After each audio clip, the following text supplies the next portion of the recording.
Oxford community leaders have come together to help a man that's been living in a storage unit for the last 6 months. WTVA's Amanda Haley joining us with how this man has been surviving and how some very loving and generous people are helping him out.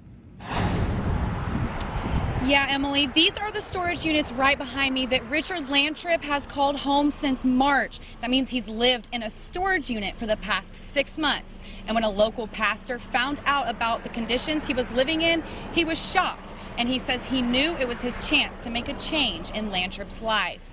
North Lamar Mini Storage has been Richard Lantrip's home for several months, and the largest units are only 10 by 10 feet with no humidity control. According to Pastor Ricky Scott, it's not fit to be a home.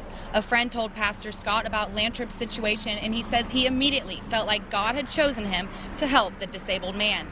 He discovered Lantrip sleeping on a small twin mattress on the floor of the unit, surrounded by trash and a few belongings.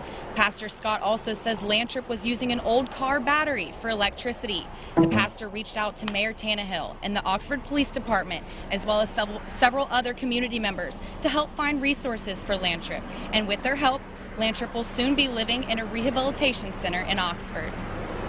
So I thank God that Mr. Richard was brought to us and we was able to do all we can, and we're about to get him in long-term care. So we thank God for that. It's a step beyond, really.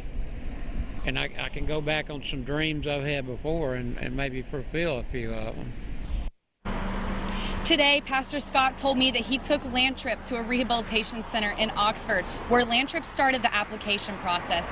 And tomorrow, he says they are going for Lantrip to have a physical, which is part of that process. Now, since the process will take a few days to get Lantrip living in a rehabilitation center here in Oxford, community members have donated. So Lantrip will be staying in the Ole Miss Motel for a few nights until he gets a permanent long-term home. I'm Amanda Haley reporting live in Oxford, WTVA 9 News.